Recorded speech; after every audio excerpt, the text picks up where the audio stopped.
Leksjon 1. Ukentlig måltidsplanlegging. Vi må kjøpe spinat. Skal vi få litt kjøtt til middag denne uken? Ja, absolutt. Å inkludere protein og grønnsaker vil gi et balansert måltid. Jeg er enig. La oss planlegge måltidene våre slik at vi kan handle effektivt. Det høres ut som en god idé.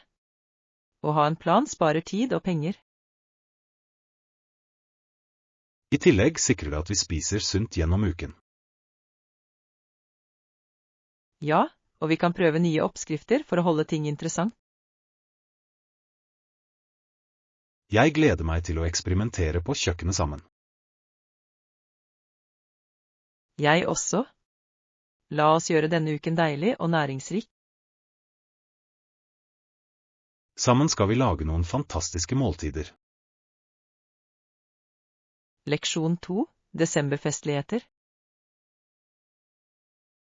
Desember er julemåneden. De fleste gjør mye julehandel. Ja, det er en så travel tid på året, men også fylt med glede og spenning. Absolutt. Dekorasjonen og feststemningen er alltid oppløftende. Jeg elsker hvordan ferieånden bringer lokalsamfunn sammen. Ja, det er en fantastisk mulighet for folk til å spre vennlighet og jubel. La oss sørge for å nyte festlighetene så lenge vi kan. Jeg er enig. Det handler om å verne om disse spesielle øyeblikkene med sine kjære. Sammen kan vi lage våre egne høytidstradisjoner. Ja, jeg gleder meg til å feire sesongen med deg. Leksjon 3. Reisedrømmer. På min reisebøtteliste bør du definitivt dra til Japan. Det er et fantastisk reisemål. Det høres utrolig ut. Jeg har alltid ønsket å oppleve den unike kulturen. Ja, blandingen av tradisjon og modernitet er virkelig fengslende. Jeg er spesielt begeistret for å prøve autentisk japansk mat. Absolutt. Maten der er en stor del av opplevelsen. I tillegg ville det vært fantastisk å utforske templene og hagene. La oss begynne å planlegge drømmereisen til Japan sammen. Det ville jeg elsket. Å dele slike opplevelser vil gjøre dem enda mer minneverdige. Jeg er spent på eventyrene som venter oss. Leksjon 4. Teamdynamikk. Jeg tror dette nye initiativet har som mål å gi mer fleksibilitet i balanse mellom arbeid og privatliv, og det kan virkelig påvirke teamet vårt. Absolutt. Fleksibilitet kan øke produktiviteten og den generelle arbeidstilfredsheten blant teammedlemmer. Ja, når folk føler seg støttet i deres personlige liv, presterer de ofte bedre på jobb. Nøyaktig. Det er viktig å skape et miljø der alle føler seg verdsatt og forstått. Jeg tror denne endringen kan føre til en mer positiv og samarbeidende atmosfære. Definitivt. La oss fortsette å diskutere hvordan vi kan implementere disse endringene effektivt. Sammen kan vi bidra til å gjøre arbeidsplassen vår til et hyggeligere sted for alle. Jeg er spent på å se den positive effekten dette tiltaket kan ha på teamet vårt. Ja, la oss jobbe sammen for å sikre at det blir en suksess. Leksjon 5. Å drive med hobbyer. Ja, jeg tok timer i noen år. Det var mye hardt arbeid, men det var utrolig givende.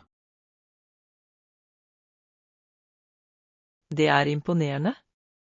Å lære en ny ferdighet krever dedikasjon og utholdenhet. Absolutt.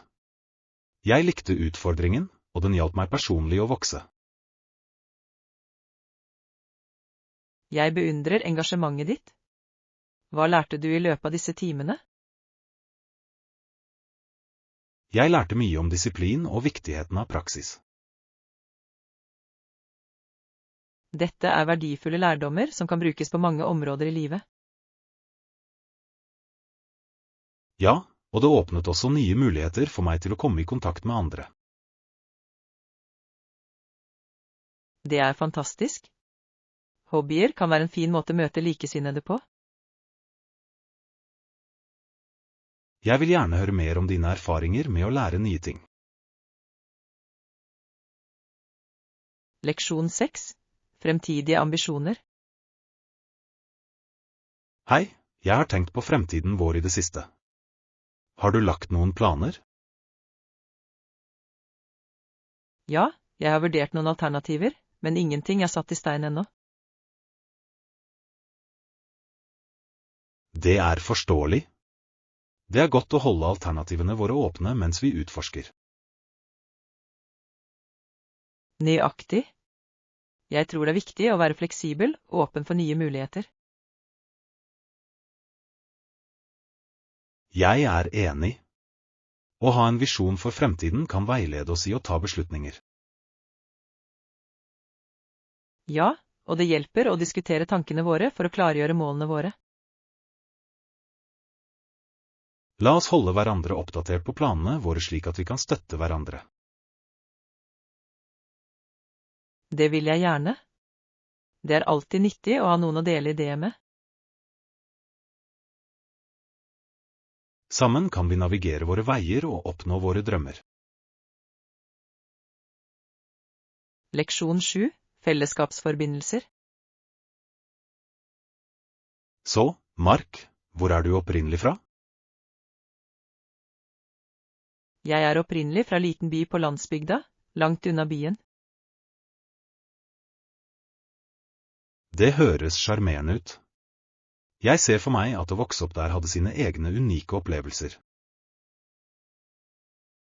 Ja, det var fredelig og vakkert, med mye natur rundt oss.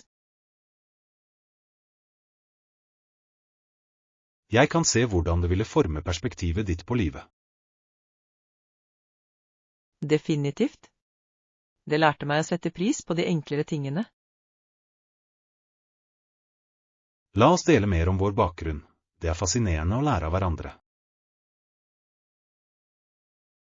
Jeg er enig.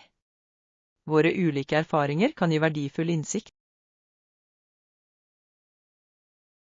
Jeg gleder meg til å høre mer om historien din.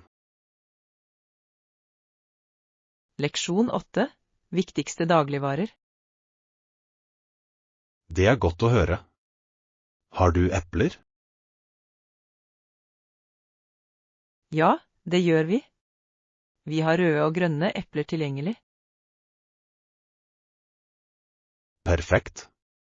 Jeg elsker begge typer. De er flotte til snacks eller baking.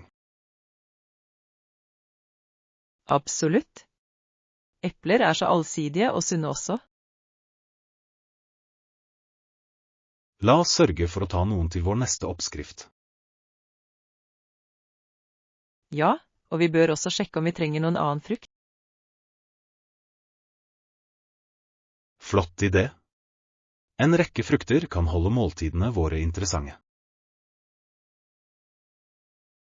Jeg er spent på å utforske alle alternativene på markedet. Jeg også. La oss fylle handlekurven vår med ferske råvarer. Leksjon 9. Bygge forbindelser. Det er viktig å etablere en forbindelse med faget og skape en avslappet atmosfære. Jeg er helt enig. En behagelig setting oppmuntrer til åpen kommunikasjon. Ja, når folk føler seg vel, er det mer sannsynlig at de deler tankene sine. Nøyaktig. Alt handler om å bygge tillit og forståelse. La oss øve på teknikker som bidrar til å skape den forbindelsen under diskusjonene våre. Det høres ut som en god idé. Jeg vil gjerne forbedre kommunikasjonsferdighetene mine. Sammen kan vi skape et positivt miljø for alle involverte. Ja, jeg ser frem til å forbedre vår evne til å engasjere seg med andre. Det kommer til å bli en givende opplevelse for oss begge. Leksjon 10. Finne biblioteket. Jeg ser etter nærmeste bibliotek. Vet du hvor det er? Sikker? Hvilket område er du i? Jeg er for øyeblikket i nærheten av parken, bare noen kvartaler unna. Å, det er praktisk. Biblioteket er faktisk rett rundt hjørnet derfra. Det er flott å høre. Jeg setter pris på din hjelp til å finne den. Ikke noe problem. Biblioteker er fantastiske steder å utforske nye ideer og ressurser. Jeg kunne ikke vært mer enig. Jeg elsker den rolige atmosfæren for å studere. Ja, det er perfekt for å fokusere og gå seg vill i en god bok. Jeg gleder meg til å besøke og sjekke ut noen nye lesninger. Leksjon 11. Markedseventyr. Jeg elsker markeder. Jeg skal definitivt dit. Er det noe annet jeg bør se etter? Ja, definitivt. Markeder har ofte unike lokale produkter som du ikke finner andre steder. Det er sant. Jeg liker å oppdage håndlagde varer og håndverksmat. Absolutt. Det er en fin måte å støtte lokale håndverkere og bønder på. Jeg er også spent på å prøve litt gatemat mens vi er der. Ja, å prøve nye retter er en av de beste delene av å besøke markeder. La oss lage en liste over ting vi vil se etter før vi drar. Flott idé. Det vil hjelpe oss å holde fokus mens vi utforsker. Jeg gleder meg til markedseventyret vårt. Leksjon 12. Vinterklær. Hvis det er veldig kaldt ute, bruker jeg vinterfrakk. Det er smart. Å holde seg varm er viktig i vintermånedene. Ja, og hvis det bare er kaldt, liker jeg å bruke hansker eller lue. Absolutt. Disse små tilbehørene kan utgjøre en stor forskjell i komfort. Jeg føler meg alltid mer forberedt når jeg legger klærne mine skikkelig. Ja, lagdeling er nøkkelen til å holde seg varm uten å føles for klumpete. La oss sørge for at vi har alt klart for vintersesongen. Flott idé. Det vil hjelpe oss å nyte sesongen uten ubehag. Jeg gleder meg til å omfavne vinteren med riktig utstyr. Leksjon 13. Å møte frykt. Jeg opplever ofte at jeg står på kanten av en situasjon som får meg til å føle meg engstelig, og lurer på hvorfor jeg i det hele tatt vurderte å sette meg ut der i utgangspunktet. Det er helt normalt å føle det slik, å møte frykten kan føles som en uoverkommelig utfordring, men det er avgjørende for vår personlige vekst. Absolutt. Jeg tror det er i disse øyeblikkene med ubehag vi virkelig oppdager våre styrker og evner. Ja, og hver gang vi konfronterer frykten vår, tar vi et betydelig skritt mot å bli mer selvsikre og motstandsdyktige individer. Det er interessant hvordan denne frykten virkelig kan holde oss tilbake, men når vi endelig presser oss gjennom, innser vi at det var verdt det hele tiden. Nøyaktig. Hver erfaring lærer oss verdifulle leksjoner, og det er de leksjonene som former hvem vi blir. Jeg har lagt merke til at jo mer jeg møter frykten min, jo mindre skremmende virker de, nesten som om de mister makten over meg. Det er det fine med det. Veksten vi oppnår ved å overvinne hindringer hjelper oss å takle enda større utfordringer i fremtiden. Høyere. Og jeg tror det er viktig å minne oss selv på at frykt er en naturlig del av reisen, ikke noe vi bør unngå for enhver pris. Leksjon 14. Ansattytelser. Det er forfriskende å høre at denne arbeidsplassen virkelig verdsetter balanse mellom arbeid og privatliv, noe som blir stadig mer sjeldent i disse dager. Jeg er helt enig. Det er viktig for ansatte å føle seg støttet både personlig og profesjonelt, og det er det som gjør at en bedrift skiller seg ut. Hva slags arbeidstakerfordeler tilbyr denne organisasjonen som bidrar til den balansen? Vel, for det første gir de fleksible arbeidstider, noe som gjør at vi kan administrere tiden vår effektivt uten å ofre personlige forpliktelser. Det høres utrolig ut. Å ha muligheten til å jobbe eksternt må også bidra til å redusere stress og forbedre produktiviteten. Absolutt. I tillegg tilbyr de også velværeprogrammer, som oppmuntrer oss til å prioritere vår helse og velvære. Det er flott å se selskaper investere i sine ansattes mentale og fysiske helse. Det øker virkelig moralen. Nøyaktig. Når ansatte er glade og sunne, er de mer engasjerte og motiverte til å bidra til organisasjonens suksess. Jeg kan se hvordan disse fordelene skaper et positivt arbeidsmiljø, noe som gjør det til et attraktivt sted å jobbe. Leksjon 15. Høstmesser. Jeg synes det er fascinerende hvordan folk fra tettsteder og byer strømmer til høstmesser, selv om de kanskje ikke er direkte knyttet til jordbruk.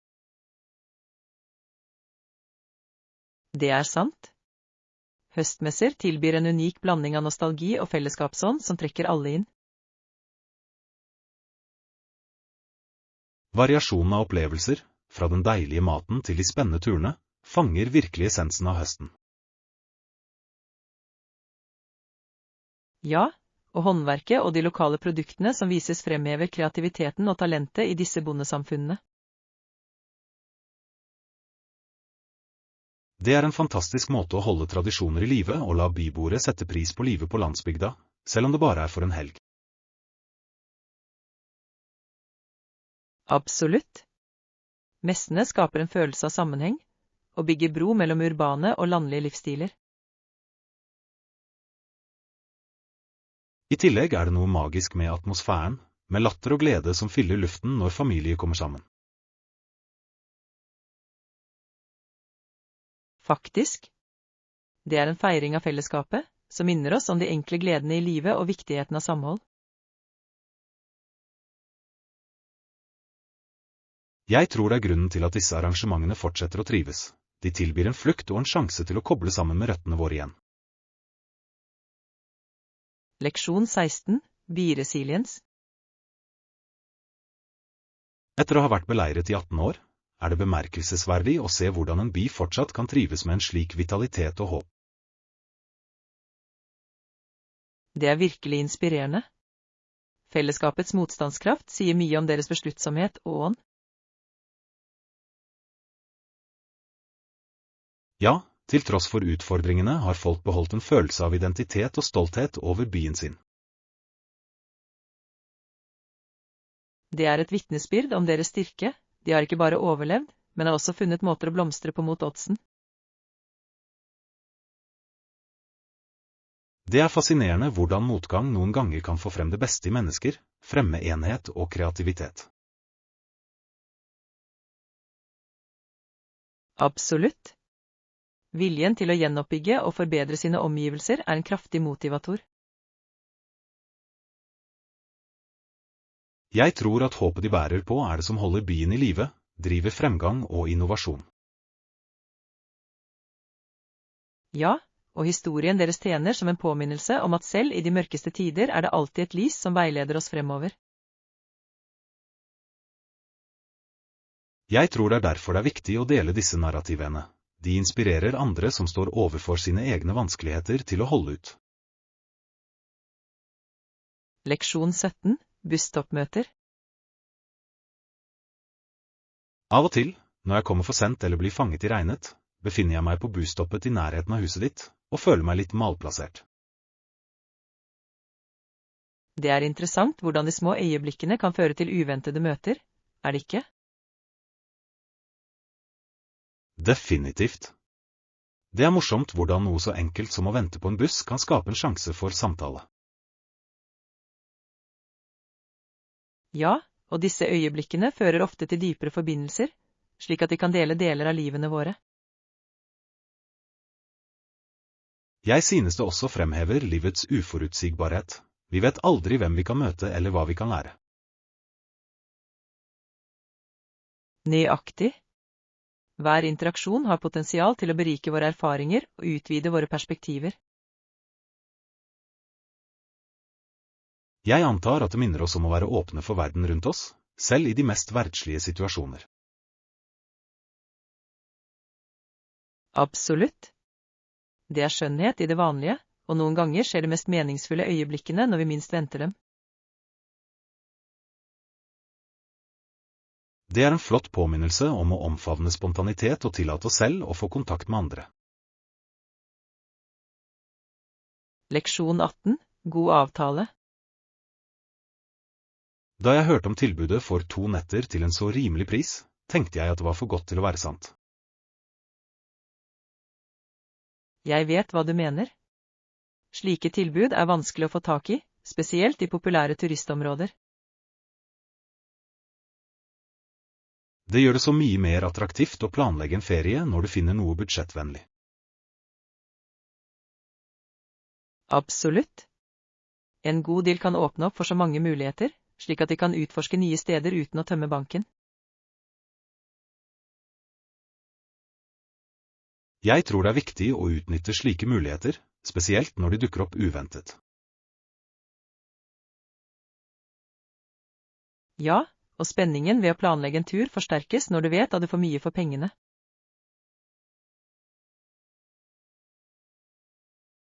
Det gjør opplevelsen ikke bare hyggelig, men også givende, å vite at du har tatt et smart valg.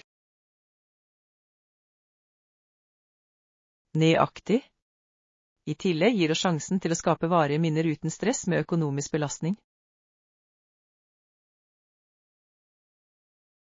Jeg er alt for å få mest mulig ut av enhver mulighet, spesielt når det kommer til reiser. Leksjon 19. Overnattingskostnader. Når du planlegger en reise, er det viktig å prioritere overnattingskostnader for å sikre at vi holder oss innenfor budsjettet. Absolutt. Å finne det rette stedet å bo kan ha stor innvirkning på den generelle opplevelsen av våre reiser.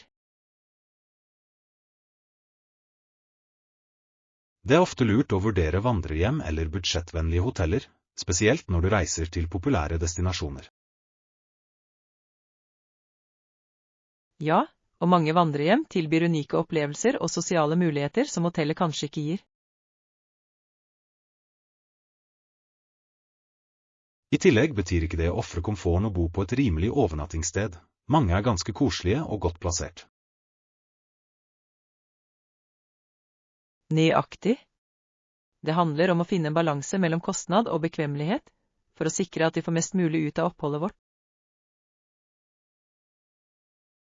Jeg tror å undersøke og sammenligne alternativer kan føre til noen overraskende oppdagelser som forbedrer reiseopplevelsen vår. Definitivt. Og å være oppmerksom på forbruket vårt gjør at vi kan bevilge mer til aktiviteter og opplevelser. Det er en vinn-vinn-situasjon. Vi får utforske mer samtidig som vi holder økonomien i balanse. Leksjon 20. Europeiske utfordringer. Livet her kan være utfordrende, spesielt med tanke på de høyere kostnadene sammenlignet med de fleste andre europeiske land. Ja, Det føles ofte som om levekostnadene fortsetter å øke, noe som gjør det vanskelig for mange å klare seg komfortabelt. Det er frustrerende når viktige utgifter oppveier livskvaliteten, som bør være en prioritet for alle. Absolutt. Det er viktig for regjeringer å ta tak i disse problemene og finne løsninger som gagner innbyggerne deres. Jeg tror bevisstgjøring om disse utfordringene er det første skrittet mot å skape positiv endring. Ja, åpne diskusjoner kan føre til innovative ideer som forbedrer levekårene for alle. Det er viktig å huske at selv om utfordringene kan virke skremmende, er det alltid håp om fremgang. Nøyaktig. Fellesskap som går sammen for å forsvare deres behov, kan føre til betydelige forbedringer. Jeg tror at ved å støtte hverandre kan vi bygge en sterkere fremtid for oss selv og generasjonene som kommer. Leksjon 21. Pocahontas. Øyeblikket var så gripende da Pocahontas løp til Smith. Handlingene hennes sa mye om følelsene hennes. Det var faktisk et avgjørende vendepunkt i historien deres, og fremheve dybden av hennes følelser og engasjement. Måten hun tok hånden hans i armene hennes var både øm og kraftig, og symboliserte enhet midt i konflikt. Ja, og det viste hennes tapperhet i å stå opp for sin tro, selv i møte med motgang. Jeg tror det øyeblikket innkapsler essensen av karakteren hennes, sterk, men likevel medfølende, villig til å risikere alt. Absolutt. Det er en påminnelse om hvordan kjærlighet og mot kan overskride kulturelle barrierer og bringe mennesker sammen. Den historiske betydningen av forholdet deres legger enda et lag av dybde til historien deres. Ja, og det oppmuntrer oss til å reflektere over betydningen av forståelse og empati i våre egne liv. Deres fortelling fortsetter å gi gjenklang, og minner oss om kompleksiteten i menneskelig forbindelse gjennom historien. Leksjon 22. Overvinne nervøsitet. Folk forteller meg ofte at jeg ikke ser nervøs ut i det hele tatt, noe som er et kompliment jeg setter pris på, men også synes er morsomt. Det er interessant hvordan vårt ytre utseende noen ganger kan maskere det vi virkelig føler inni oss. Ja, noen ganger kjenner jeg den kjente knuten i magen, spesielt før viktige hendelser eller presentasjoner. Absolutt. Det er en vanlig opplevelse, og erkjenne at nervøsitet er det første trinnet i å overvinne det. Jeg tror det er viktig å huske at nervøsitet er en naturlig reaksjon, og det definerer ikke våre evner. Nøyaktig. Å omfavne disse følelsene kan faktisk gi oss mulighet til å prestere bedre og få kontakt med publikummet vårt. Det er fascinerende hvordan det å transformere den energien til entusiasme kan utgjøre hele forskjellen i prestasjonene våre. Ja, og å praktisere mindfulness-teknikker kan hjelpe oss med å håndtere disse nervene effektivt. Jeg har funnet ut at å fokusere på pusten min og være til stede virkelig kan bidra til å roe sinnet mitt. Leksjon 23. Soloeventyr. Hei! Jeg hørte at du planlegger en solotur, og jeg må si, det er ganske modig av deg. Er det noen bekymringer du tenker på om det? Takk. Ærlig talt, jeg er spent, men litt engstelig også. Å reise alene betyr at jeg må stole helt på meg selv, noe som er både spennende og litt skummelt. Jeg forstår fullt ut den følelsen. Det er som å gå inn i det ukjente, men det kan også føre til de mest minneverdige opplevelsene. Hva er destinasjonen du vurderer? Jeg tenker på et vakkert land som Japan. Kulturen, Maten og severdighetene er rett og slett fortryllende, men jeg bekymrer meg for å navigere i alt selv.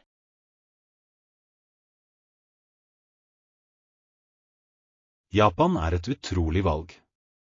Offentlig transport er veldig effektiv, så lenge du planlegger litt, vil du finne det håndterbart. Har du tenkt på stedene du vil besøke?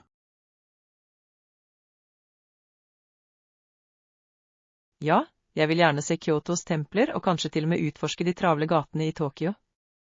Det virker som en perfekt blanding av tradisjon og modernitet, synes du ikke? Absolutt. Og husk at å møte nye mennesker også kan være en del av reisen din. Noen ganger finner alenereisende vennskap på de mest uventede stedene.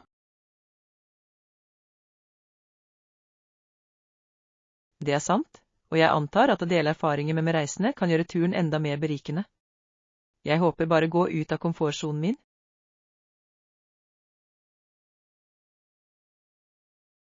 Det handler om å gå ut, ikke sant?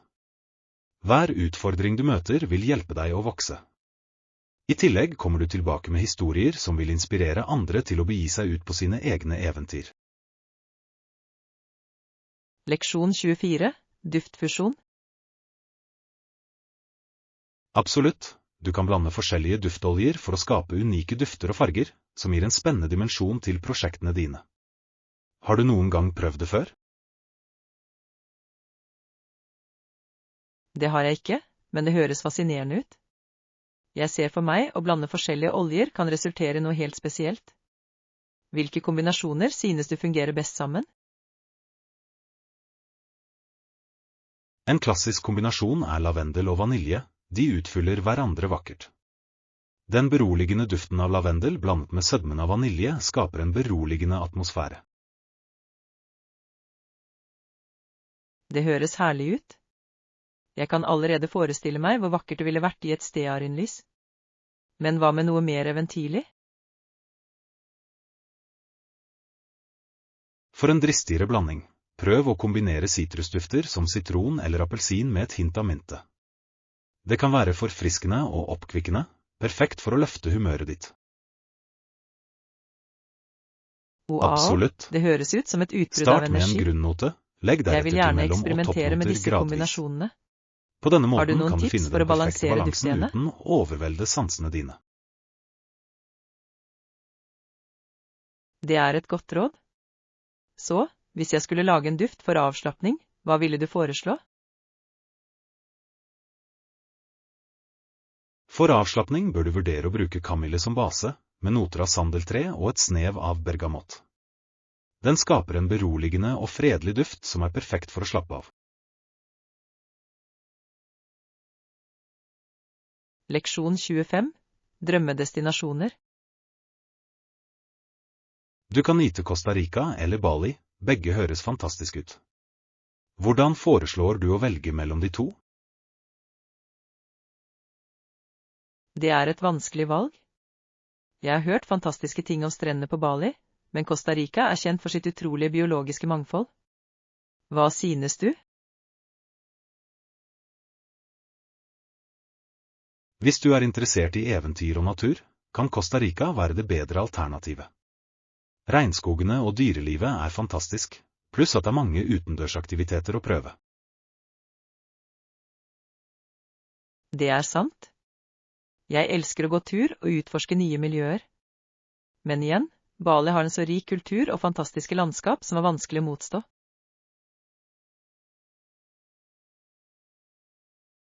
Du har rett.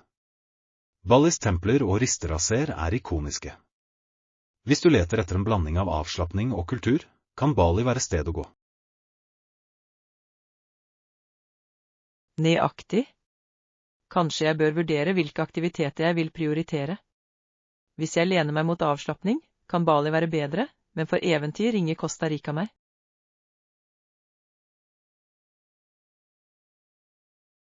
Det er en smart tilnærming.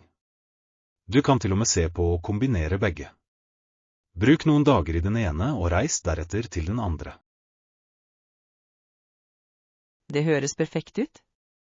Et eventyr med 2 destinasjoner ville tillate meg å oppleve det beste fra begge verdener. Jeg må undersøke hvordan jeg administrerer reiselogistikken. Sikkert. Bare tenk på alle de fantastiske historiene du vil bringe tilbake. Enten det er å slappe av på en strand eller vandre gjennom en regnskog, vil hver opplevelse være unik.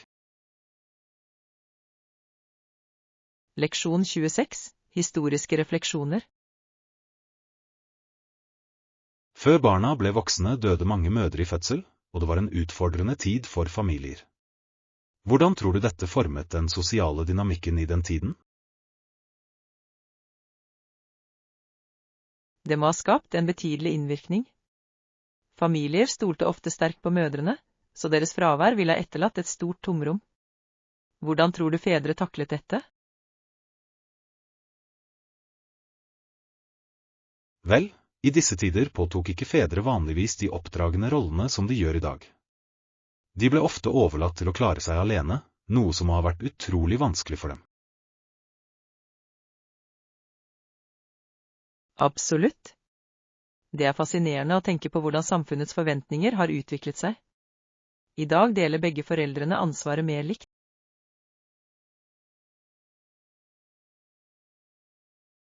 Ja, og de historiske utfordringene fremhever viktigheten av støttesystemer. Lokalsamfunn samlet seg sannsynligvis for å hjelpe familier i nød. Det er et godt poeng. Den viser hvordan motstandskraft var avgjørende den gang, og hvordan lokalsamfunn tilpasset seg for å støtte hverandre. Høyre. Det er interessant å se hvordan disse erfaringene formet kulturelle perspektiver på familie og foreldreskap over generasjoner. Faktisk. Det får meg også til å sette pris på fremskrittene vi har i dag innen helsetjenester og støtte til mødre. Absolutt. Vi tar ofte disse fremskrittene for gitt, men å forstå fortiden hjelper oss å sette pris på nåtiden. Leksjon 27. Urbane underverker. British Columbia inneholder byen Vancouver, hvor det bor rundt 2 millioner mennesker. Har du noen gang besøkt en så livlig by? Det har jeg ikke, men jeg har hørt utrolige ting om Vancouver. Blandingen av naturlig skjønnhet og urbant liv høres ut som en drøm. Hva er din favorittside ved byen? Jeg elsker det fantastiske landskapet. Fjellene i bakgrunnen mot skyline skaper en fantastisk utsikt, spesielt under solnedgang. Det høres fantastisk ut. Jeg kan forestille meg hvor pittoresk det må være. Synes du byen byr på en god balanse mellom natur og byliv? Definitivt. Du kan utforske Stanley Park for en smak av naturen, og deretter nyte den mangfoldige matscenen i sentrum. Det er det beste fra begge verdener. Det er perfekt for en som meg som elsker både friluftsopplevelser og kulturelle opplevelser. Hvilke aktiviteter anbefaler du der? Jeg vil foreslå å sykle rundt Strandvollen eller besøke Granville Island for lokal kunst og mat. Hvert hjørne av byen har sin egen unike sjarm. Jeg elsker den ideen. I tillegg, med den mangfoldige befolkningen, er jeg sikker på at kulturfestivalene er utrolige. Jeg vil gjerne oppleve den levende fellesskapsånden. Absolutt. Festivalene gjenspeiler den flerkulturelle essensen av byen, noe som gjør den til en rik opplevelse for besøkende. Du vil dra derfra med uforglemmelige minner. Leksjon 28. Olympic Origins. Etter at lekene ble konstituert i 1894, ble de første olympiske leker holdt i Aten, Hellas, i 1896, i anerkjennelse av de gamle tradisjonene. Er det ikke fascinerende hvor langt OL har kommet? Det er det virkelig. Ideen om å forene idrettsutøvere fra hele verden for å konkurrere er et så kraftig symbol på fred og kameratskap. Hvordan tror du det har utviklet seg gjennom årene? Gjennom årene har det forvandlet seg til et globalt skue, som viser ikke bare atletikk, men også kulturell utveksling. Verden kommer sammen hvert 4. år, noe som er bemerkelsesverdig. Ekte.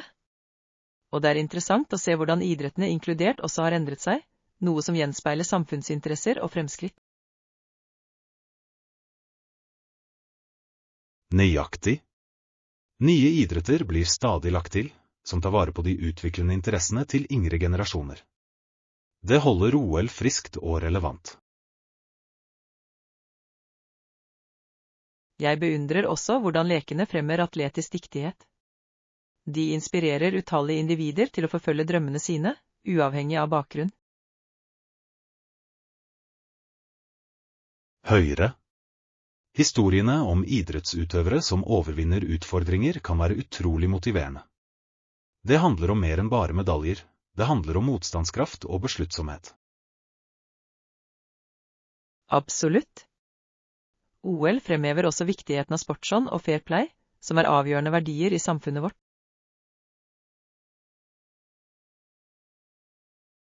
Godt sagt. Arven fra OL vil fortsette å inspirere fremtidige generasjoner, og minne oss om kraften til enhet gjennom idrett. Leksjon 29. Ferietradisjoner. Jul i de fleste vestlige land er den største høytiden i året, fylt med tradisjoner og feiringer. Hva betyr ferien for deg? For meg representerer julen en tid for glede og samvær med familie og venner. Årstidens varme er virkelig spesiell, synes du ikke?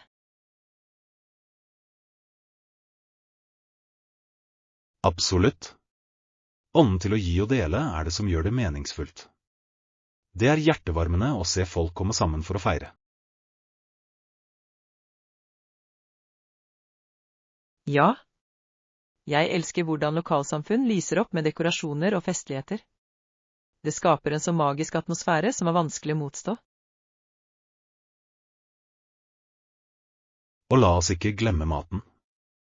Høytidens høytider er et høydepunkt, og samler alle rundt middagsbordet. Definitivt. Mat har en måte å koble oss på. Hver familie har sine egne spesialretter som gjør at ferien føles unik. Nøyaktig. Tradisjonene vi fører videre skaper varige minner. Har du noen favorittradisjoner for høytiden? En av mine favoritter er å pynte treet mens jeg hører på julemusikk. Det er en enkel, men likevel gledelig måte å starte sesongen på. Det er herlig. Det er de små øyeblikkene som virkelig fanger essensen av ferieånden. Leksjon 30. Naturens majestet. Majesteten til Yellowstone er så imponerende at de ba om at den skulle gjøres til en nasjonalpark på den tiden. Har du noen gang tenkt på å besøke et slikt naturlig vidunder?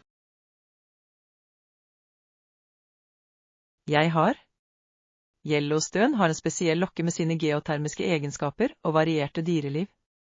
Det må være fantastisk å oppleve det personlig. Absolutt. Fargene på de varme kildene og synet av geysire som bryter ut er virkelig fascinerende. Det føles som å gå inn i en annen verden. Det høres utrolig ut. Jeg kan forestille meg hvordan å utforske parken ville være et eventyr fylt med fryktinngytende øyeblikk. Hva er favorittstedet ditt der? Jeg vil si Old Faithful er en måse. Å se den bryte ut er ikke bare imponerende, men også en påminnelse om naturens kraft. Jeg kan se hvorfor det ville være et høydepunkt. Jeg vil gjerne gå gjennom stiene og nyte den fantastiske utsikten underveis. Vandring er en fantastisk måte å få kontakt med naturen på. Den friske luften og det vakre landskapet skaper en uforglemmelig opplevelse. Jeg legger definitivt til Yellowstone til reisebøttelisten min. Kombinasjonen av eventyr og ro høres perfekt ut. Du vil ikke angre. Naturen har en måte å forringe ånden på, og Yellowstone er et godt eksempel på denne skjønnheten.